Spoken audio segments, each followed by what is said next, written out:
Welcome to our first African Storytellers Club. My name is Nkandu Belts, and today I am with Mr. Davis Chibale, who is the author for Engineered for Success, and who cares, I would do it anyway.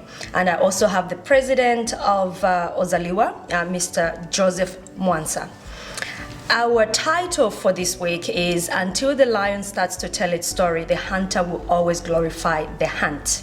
Before we dive into the topic, shall we start with a welcome and a little bit just about yourself so that our listeners can know what you're doing, who you are, and what's your story? Mr. Davis. Thank you very much, Nkandu, and thank you very much for having me, in the studio. Been in Australia, came in 2002 as an international student, and been in Australia then for 19 years. And during that time, I've learned a lot of things in the process, and currently I'm specializing in industrial relations, with consultancy business, industrial relations, and human resources. That's what I'm currently doing. But the interesting part about today, which I love very much, is the fact that we are sharing stories from the lion's perspective, and I'm excited about that. Thank you. Thank you very much. And Mr. Joseph Mwansa. Yes. Welcome. Thank you so much. Thank you. It's a great opportunity, I think, to be here, to sit around with you, Mr. Chibale, and yourself, and kick off this project, which I'm very much excited about. Yes. Wonderful. So you are the chairperson of OZALIWA, and we are starting this first podcast about African storytelling. So before we dive in, could you tell us why you wanted us to start telling our own stories? Wow, I think first of all, to start with, I love stories. I love stories, and stories I've come to learn a little bit more now that they have always been part of our lives. I think stories for me is what my grandfather used to use as a way of teaching us lessons, passing on lessons from things that all the lessons that I've learned as a child. Pretty much was around sitting around the fire and educating us. So I believe a story has got the power to educate both the mind and the heart. And inspire action, I think, which I think we need as Africans. We need to go back to the roots, of stories, and use those stories to bring out greatness in others.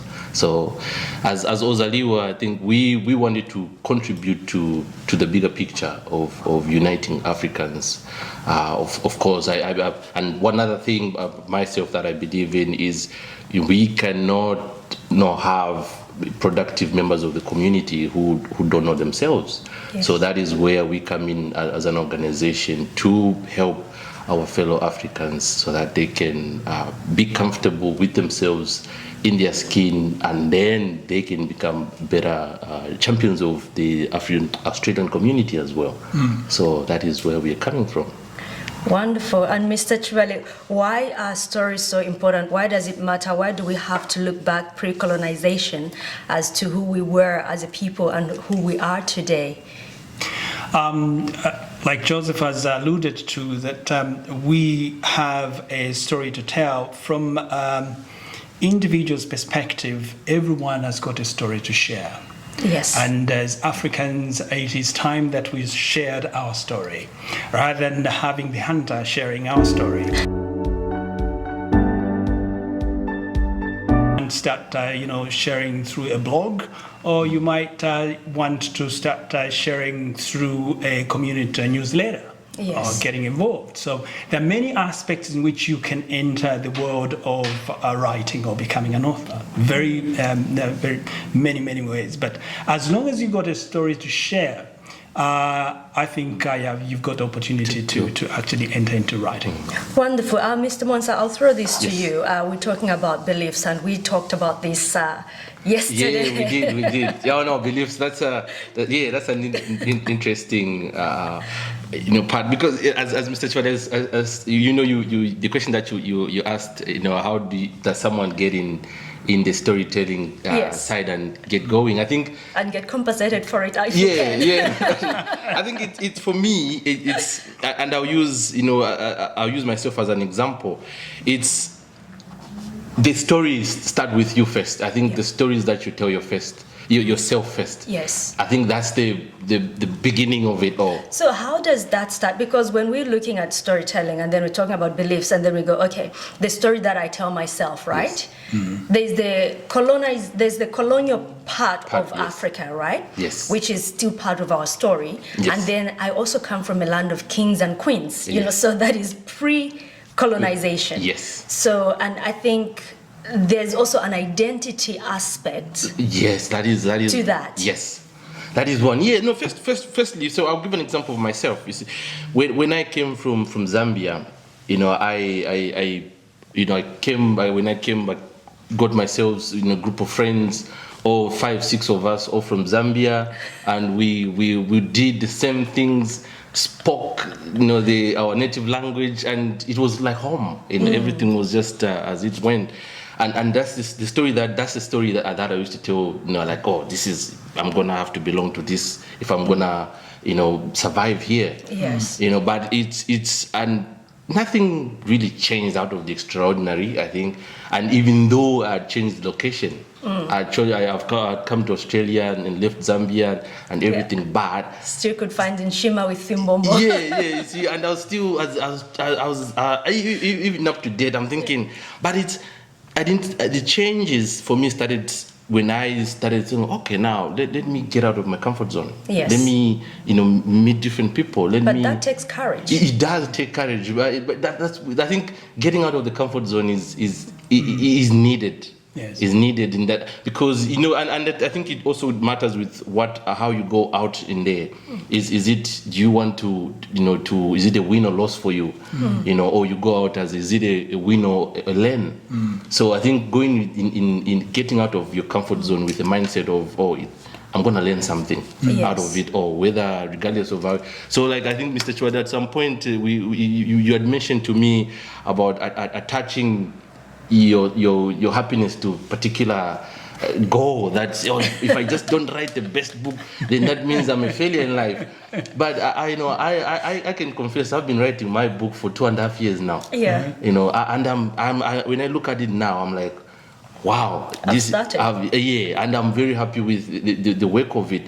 But if you told me to say, I'm gonna write the book, I would have said, oh my goodness, I don't know this. But in the process, I now know what editors do. Yes. I now know. But it's through that getting out of your comfort zone. Yes. And just putting out, like you're saying, we come from, a land of the great. Yes. So you think, if the same blood that was running in my forefathers, it's the same one I have. Exactly. I can also, So with your point, is this where, Mr. Chibale, where your book, says, I would do it, who cares, I would do it anyway. Yes. So is that where it sort of like comes from, to go like, you know what, no matter what, I'm just going to do it? Yes, it's absolutely important. In fact, it happens quite often in life where you encounter certain experience and then you gather as much information as you would like to gather from other people. Yes. You even try to ask people to give you support. And then you reach a certain point where you go, oh my gosh, I think regardless of what they're telling me, this is my journey. Yes. This is me. This is me trying to live life to the best of my abilities. Yes. I do not want to have regrets. I better do it. I'll do it anyway. Yes. Okay? I'll do it anyway. You start then experiencing. And then Joseph talked about that in the process, you learn a number of lessons that sometimes you don't necessarily have to equate happiness to an outcome. Because if you start attaching your happiness to a particular outcome, you may be very unhappy, because if you don't achieve that particular outcome, you may never be happy. Yes. So it is sometimes, as you realize through walking the journey, you realize it's more about the journey than the destination. Yes. In fact, if you live your journey well and you follow the right process, it is like you have already arrived. Yes. Okay, That's true. absolutely important to realize that. Joseph talked about that sometimes the stories we tell ourselves Yes. are absolutely more critical or more important compared to the stories that others tell us. Marisa Peer, one of the, I think she's a psychotherapist, well known in UK, did a research and came up with this conclusion that self-talk is 3 times more powerful than the talk that you hear from others.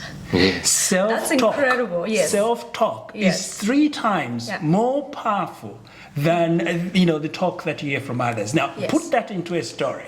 Yeah. The story you tell I tell yourself myself. That's is 3 times more powerful than the stories you hear from others about you. Wow. So basically what that does, it rewires the brain, isn't it? Absolutely. And then that Absolutely. changes my reality of Yes. how I see myself and how I see the world. Absolutely. You tell yourself you can do it, you will eventually do it. Yes. It's similar to what Albert Einstein said, that imagination is better than knowledge. Exactly. Okay, rather than knowledge being better than the imagination. And what he meant by that aspect is that you can have all the knowledge, but if you have no imagination, you will get stuck with that knowledge. It will just be potential knowledge. Yes. But if you have imagination, even if you don't have knowledge, at some point, because you know, you're imagining in your mind how it should be rather than the way it is. Yes. What happens then is that you start looking for knowledge anyway. If you've got imagination, you will find You knowledge. will find, Yes. exactly. That's why Albert Einstein was clever to realize that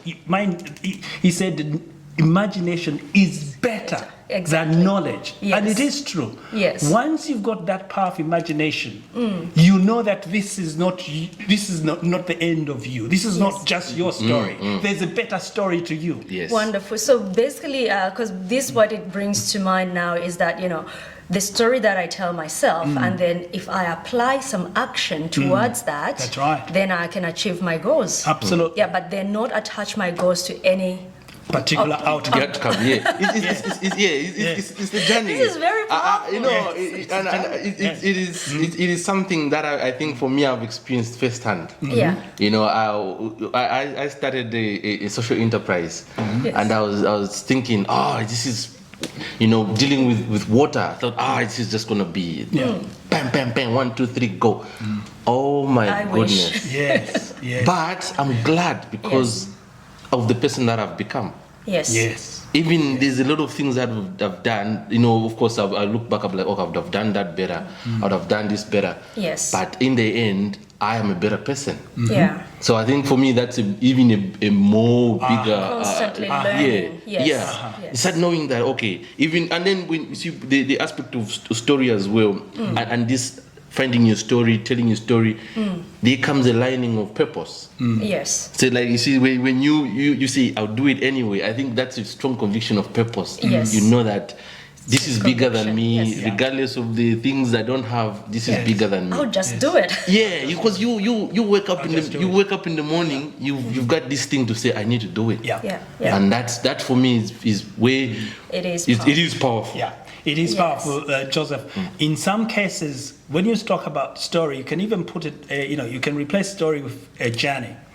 Some journeys of life are Yes. actually meant for you alone. And this is where, again, I'll do it anyway comes in. Yes. Because there's certain things that you are required, even if you're married with another person, or to marry to another person, even if you've got a best friend, there are certain journeys of life that only you and you alone must go through. Exactly. Yes. Exactly. You have to Therefore, then you realize at some point, I will do it anyway. Anyway, yes. Because some of the lessons that you are required to acquire through life are meant for you, not for your partner, Yes. not for your best friend, meant for you. Exactly. So by doing that, right? So I would do it anyway, and then we look back at history, and we look back at our, ancestors, our Yes. founding fathers of, our democracies.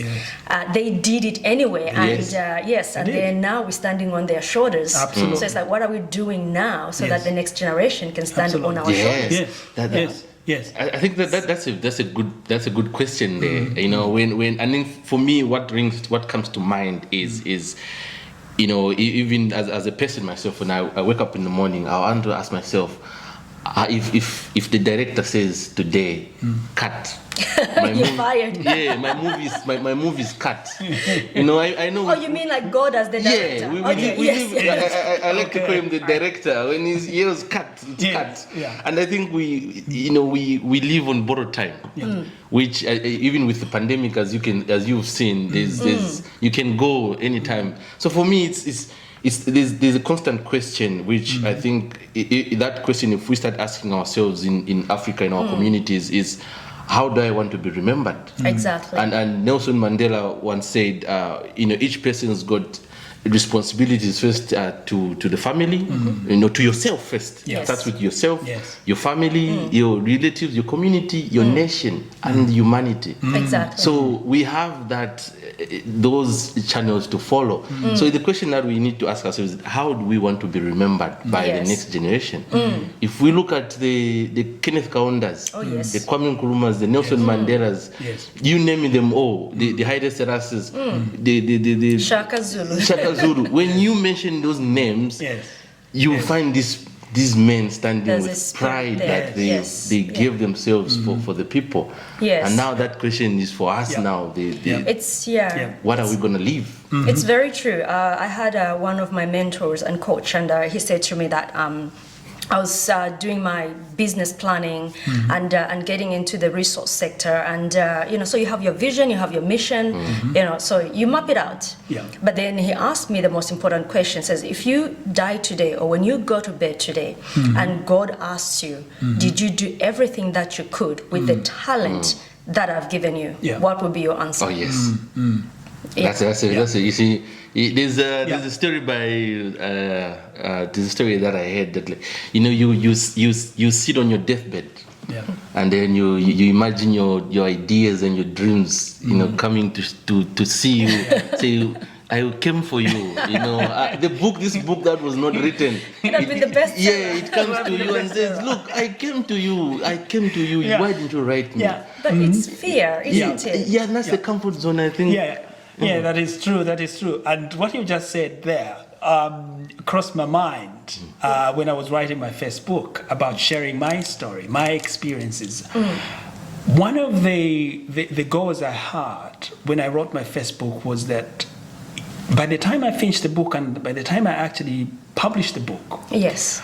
I had this goal, and I said, if I could only change one person, just That's one it. person in the world. And in my mind, I was thinking that if this kind of change, I want somebody to come and tell me voluntarily Yes. that actually what they read and the things they learned from a book actually changed them. Yes. If I could just have one person coming to me and say, the book or the things that I shared and they changed, I'm done. I would say I've done my work. Yes. And I was honored. I'm glad to say that after I launched my book, I was honored. A guy by the name of Brad, sent me an email and says, Mom bought your book and gave me to read. And I'm so grateful that I've probably read your book more than 3 times. And I've actually used this quote on my website.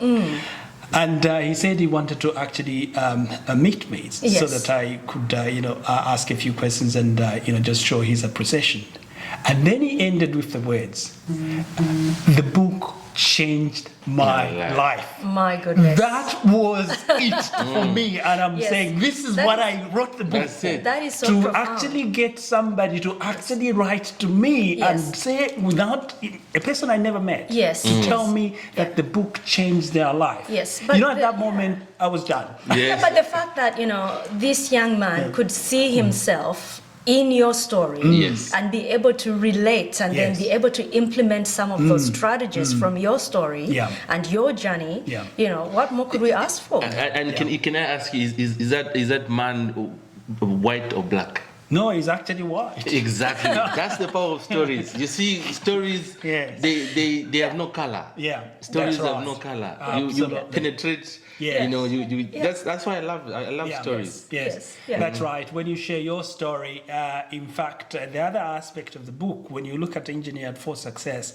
it has got a subtitle which says how to achieve your dreams by harnessing the power of your mind. Yes. When people look at that title, one of the things that they relate to is actually the title itself and the experience. The experience itself, or the subject matter, speaks